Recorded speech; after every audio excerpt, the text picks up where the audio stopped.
बुद्ध आणि त्यांचा धम्म या ग्रंथाचे वाचन. मंत्र्याचे परत एकदा प्रयत्नादाखल दिलेले उत्तर. तथागताच्या प्रज्ञेरूप गुणात्मक, तृष्णाविमुक्त, संपूर्ण तर्कयुक्त आणि अत्यंत उपयुक्त, महत्त्वाचे आणि ज्या शब्दांना वजन आहे असे बुद्धाचे प्रवचन ग्रहण करून त्या समुपदेशक मंत्र्यांनी आपले उत्तर दिले. आपला हा संकल्प सर्वथा योग्य आहे आणि कोणत्याही प्रकारे आपल्याकरिता अनुचित नाही, परंतु काळानुसार या वेळेस हे अयोग्य आहे. आपला गृहत्याग हा कोणत्याही प्रकारे आपले कर्तव्य, प्रिय कर्तव्य होऊ शकत नाही की वृद्धापकाळात आपल्या पित्यास दुःखात लोटणे. निश्चितच आपली बुद्धी अल्प नाही किंवा कर्तव्य, अर्थ व सुख यांचे निरीक्षण करण्यात आपली बुद्धी अकुशल नाही, जेणेकरून न पाहिलेल्या परिणामांकरिता, लाभाकरिता विद्यमान दृश्यमान वस्तूचा अनादर करून आपण त्याचा त्याग कराल. आणखी कोणी म्हणतात की दुसरा आणखी एक जन्म आहे. आणखी कोणी त्याच विश्वासाने म्हणतात की पुनर्जन्म नाही.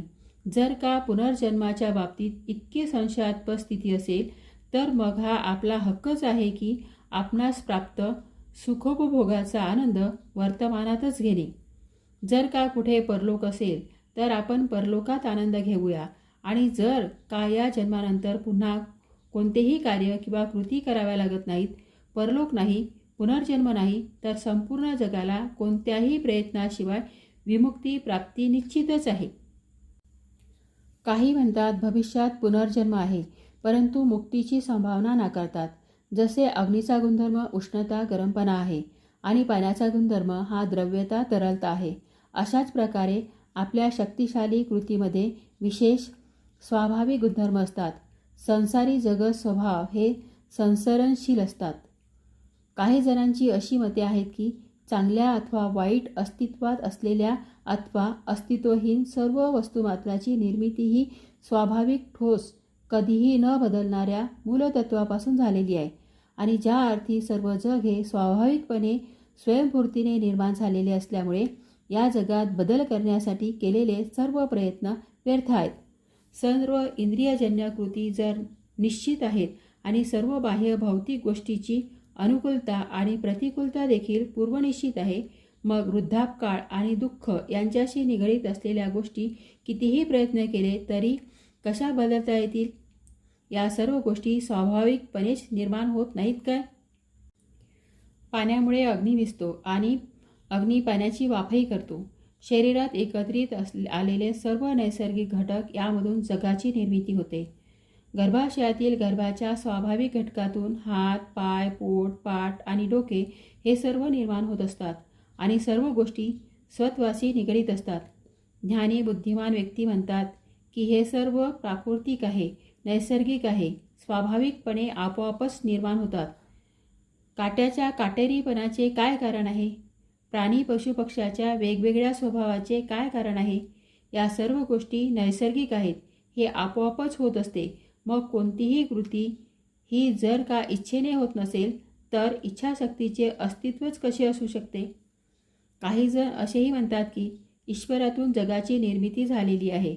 मग जागृत चैतन्यवाद स्वत्वाच्या प्रयत्नाची आवश्यकता काय आहे?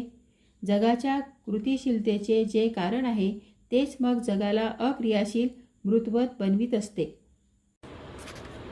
काही जण असेही म्हणतात की जन्म आणि मृत्यू या दोहोंचेही कारण आत्मा आहे आणि ते असेही म्हणतात की जन्मास येण्याकरिता कोणत्याही प्रयत्नाची आवश्यकता नाही, परंतु मुक्तीकरिता प्रयत्न करावे लागतात.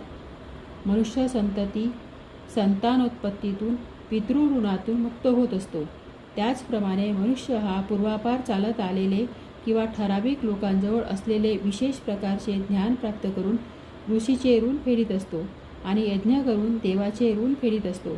मनुष्य जन्माला येतानाच या 3 कर्जाचे ओझे घेऊनच जन्माला येतो.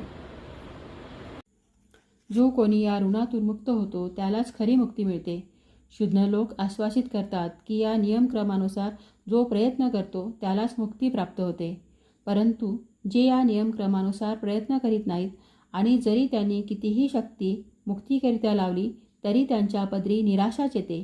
याचकरिता हे सभ्य तरुणा, एवढेच जर का तुला मुक्तीबद्दल प्रेम वाटत असेल तर अगोदर सांगितलेल्या 3 ऋणातून नियमक्रमानुसार मुक्त होण्याकरिता योग्य प्रकारे प्रयत्न कर, जेणेकरून आपण देखील मुक्तीची प्राप्ती कराल आणि राजे शुद्धोधन देखील दुःखातून मुक्त होतील.